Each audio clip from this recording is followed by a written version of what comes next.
Então, meus irmãos, vamos lá. Iniciando o conteúdo da nossa aula, né? Então, nós vamos para esse vídeo 1, onde vamos estar dando início nosso início de caminhada em educação cristã 1. Vamos começar lembrando, né, o último slide do nosso vídeo de apresentação. A Carolina, ela, em um dos seus livros, ela tem essa seguinte afirmação: feliz é aquele que transfere o que sabe e aprende o que ensina. E como eu disse, é uma frase que eu gosto muito do Lutero, volta e meia eu repito nas minhas aulas, volta e meia eu repito nas minhas pregações, ensinamos melhor aquilo que precisamos aprender. E um dos textos que nos exorta como educadores, quer na igreja, quer aonde quer que estejamos, em qualquer ambiente que estejamos, não existe a situação onde você deixa de ser educador. Você pode ser um mau educador ou um bom educador, assim como a gente diz da teologia. Não existe um não teólogo, existe o bom teólogo, o mau teólogo. O teólogo formalmente, aquele teólogo que foi numa academia, num seminário e se formou, mas o teólogo que é formado pela sua experiência, pela sua vivência, pela sua forma de apreender, né, a divindade, de aprender a Deus. E mesma coisa o educador. Não existe não educador. Todos são educadores, no sentido mais amplo da palavra, né? Todo pai educa, toda mãe educa, todo mundo educa alguém. Agora tem a educação intencional. Agora, o educador, a diferença do educador é que ele é intencionalmente e conscientemente um educador. Pelo menos deveria. Enquanto outros não se veem educador. Se for pensar no nosso ambiente eclesiástico, por exemplo, o músico é educador. Os dirigentes do círculo de oração é educador. Os diáconos são educadores. Os pastores, presbíteros, enfim, os oficiais da igreja, todos são educadores. O responsável pelo estacionamento da igreja, ele é educador. Então, não existe ambiente não educativo.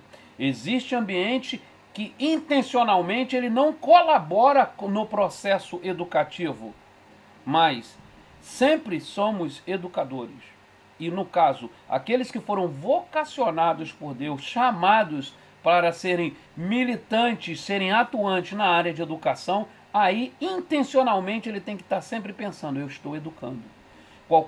Quando a gente pensa então no nosso ambiente da igreja, tudo que eu faço na igreja, eu estou educando, ou deveria educar. Então eu preciso entender isso, que em todo tempo eu sou um educador. Não tem essa possibilidade de estar de férias no meu processo de educação. Enquanto educador, principalmente no meu ambiente de igreja, eu estou todo tempo eu sou visto, todo tempo eu estou sendo observado, todo tempo eu estou ensinando. Eu ensino com o meu modo de falar, eu ensino com o meu modo de me comportar entre os irmãos, em relacionar com os irmãos, eu ensino o tempo todo. Então, é transferência, né? É no contato, é no dia a dia, é o tempo todo ensinando. Seguindo, vamos dar uma olhada em alguns textos.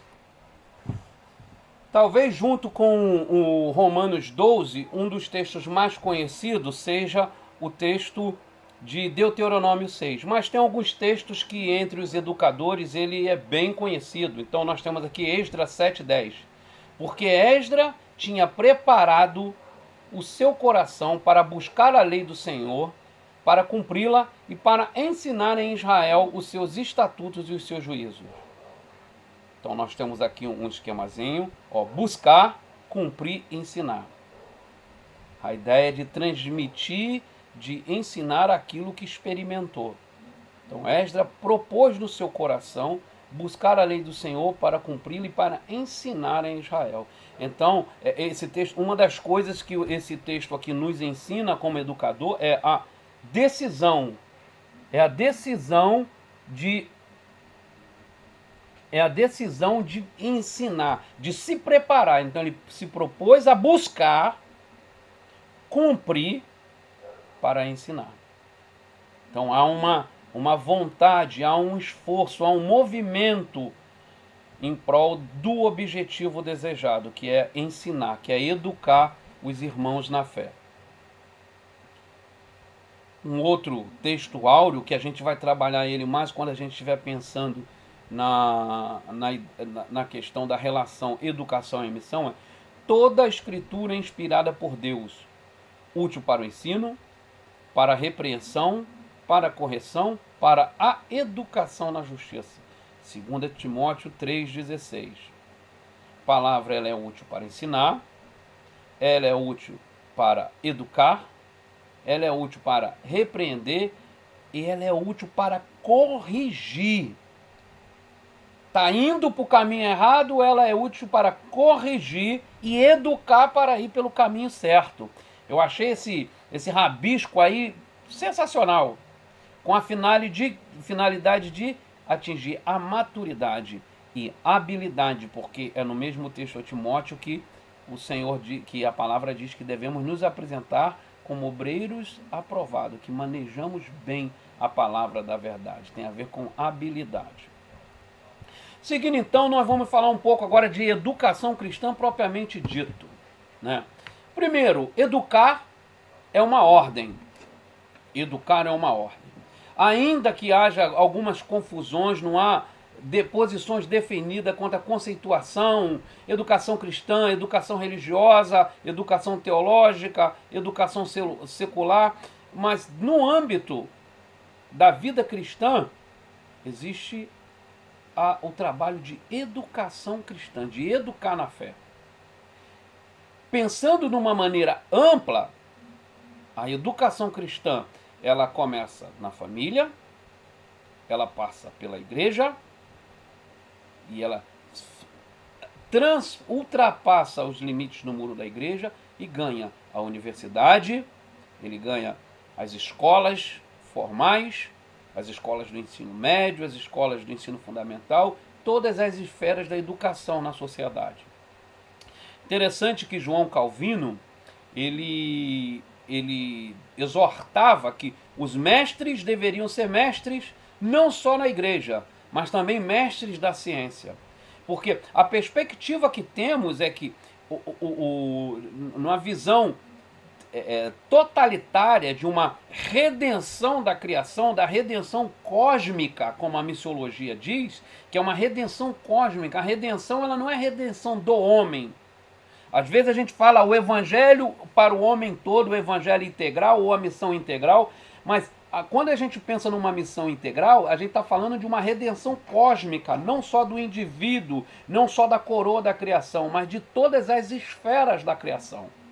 Então, quando a gente pensa educação nesse aspecto, é necessário que o mestre, o educador cristão, ele esteja também nas esferas dos outros saberes, né? Trabalhando, dialogando com os outros saberes na universidade, nas escolas públicas, nas escolas privadas, né? Educação cristã não está restrita à esfera da igreja, à esfera religiosa, à esfera da família cristã. Educação cristã é um conceito mais amplo, que a gente vai verificar um pouco mais à frente. Mas partindo de uma ideia inicial de educação cristã como o ensino, né, cristão, o ensino, educação na fé, a Bíblia exorta mais de 200 vezes ao ensino, seja com a palavra seja usando instruir, ensinar, treinar, equipar, preparar, mas mais de 200 vezes aparece a expressão ensinar ou seus correlatos. Se parar para pensar em termos do Antigo Testamento, a própria palavra que é traduzida por lei tem um significado também de instrução.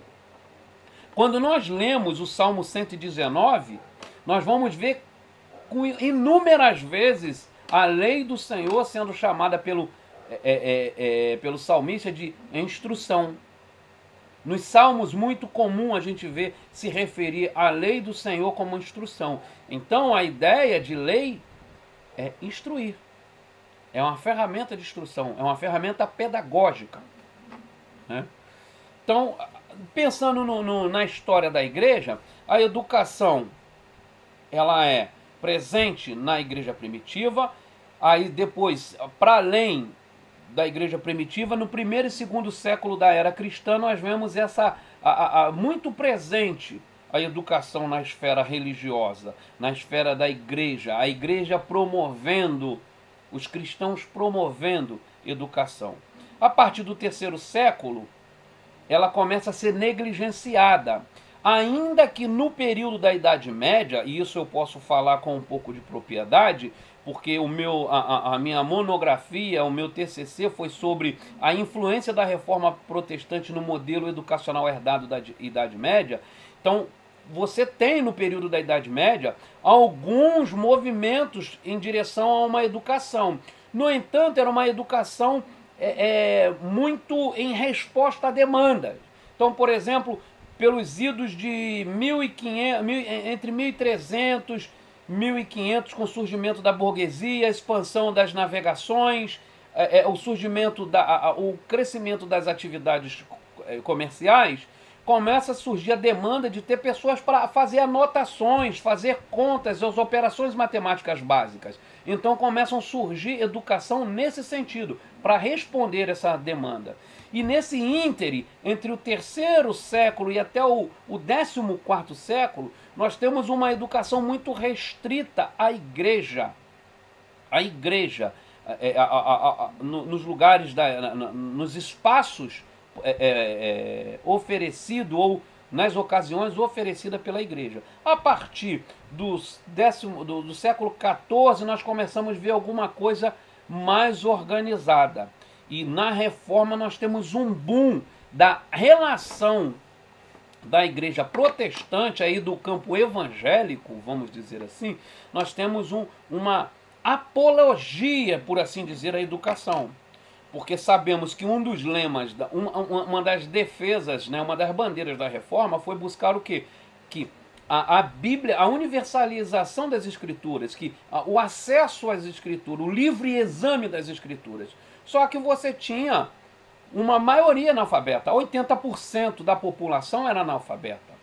Então, por uma necessidade evangelística e de educação na fé e de promoção na fé, de proclamação do evangelho, fez-se necessário o engajamento da igreja nessa esfera que é um tanto, podemos dizer assim, nessa esfera social, de que é a inclusão do cidadão comum no processo de educação formal. Então nós vemos os reformadores, Lutero, Calvino, Melanchthon, dedicarem muito esforço a essa área, a essa atividade, essa missão da igreja, a missão de educar. Não só na fé, aí nós temos o conceito de educação cristã propriamente dito, né? Nós vamos ver na figura desses homens o conceito de educação cristã propriamente dito, que é a educação de maneira integral. Educação nas ciências, né? Você tinha o trívio e o quadrívio, que era as ciências, né, da época, que eram as ciências que buscavam-se multiplicar na época, e paralela a isso, a educação na fé. Mas nunca os reformadores pensaram numa educação puramente religiosa, puramente para a fé. A educação era pensada para o indivíduo como um todo. O Lutero chega a criar regras e tempos de horários de estudo no ambiente familiar. Melanchthon, ele é que dá o pontapé inicial na divisão por faixa etária. Ele desenvolve programas, currículo escolar por faixa etária. É um educador formidável. né? Não à toa que ele é reconhecido como um educador da Saxônia. Tem busto, né? Tem o dia de Philipp Melanchthon na Alemanha, porque foram inúmeras universidades reformadas, outras tantas, né, construídas a partir de ações de Philipp Melanchthon. E sobre Calvino, né, ele teve o primeiro período em Genebra, depois ele foi expulso de Genebra, depois fizeram das tripas coração para que ele retornasse a Genebra, que tinha se perdido. E uma das exigências que Calvino faz ao governo de Genebra é a construção de uma escola, que veio a ser conhecida depois como Academia de Genebra, que virou um celeiro de missionários, que de lá vieram os missionários a chegar aqui na nossa Baía de Guanabara, os huguenotes. Então, a igreja sempre pensou em educação, para além do templo, para além da esfera religiosa, para além da questão de escola bíblica dominical. Como quando a gente pensa em educação cristã, a gente pensa sempre em ferramentas para a escola dominical. Não, educação cristã é muito mais do que isso. E a gente vai ver isso na história da educação cristã. Então, algumas definições de educação. Educação é o processo de desenvolvimento da personalidade num determinado contexto social. Envolve toda e qualquer influência sobre a formação do indivíduo, resultando em ideologia, concepção de mundo e valores. É interessante porque isso daí vai de encontro com o que eu falei no começo.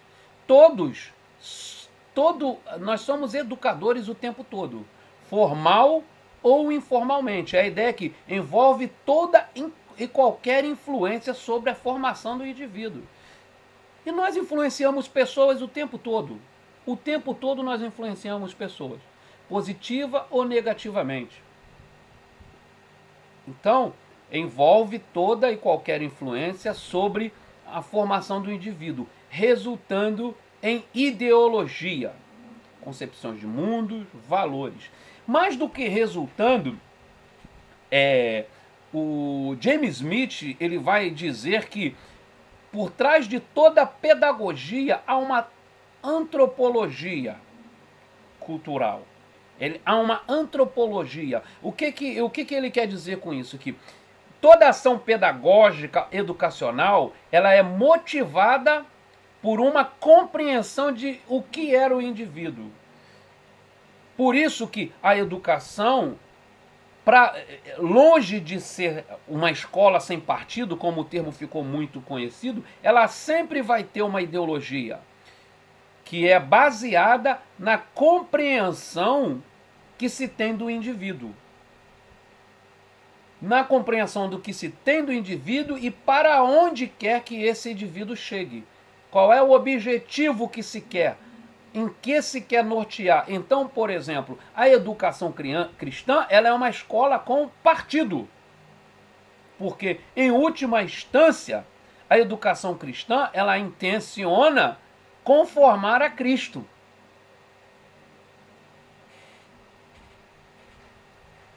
Então, nós temos aqui essa indicação, educação institucional social. Porque você tem esses dois aspectos da educação. Institucional, quando ela é num ambiente formal, e social, que é aquela que acontece em vários ambientes, nos ambientes multiformes, onde toda e qualquer influência colabora para a formação do indivíduo, quer positiva ou negativamente.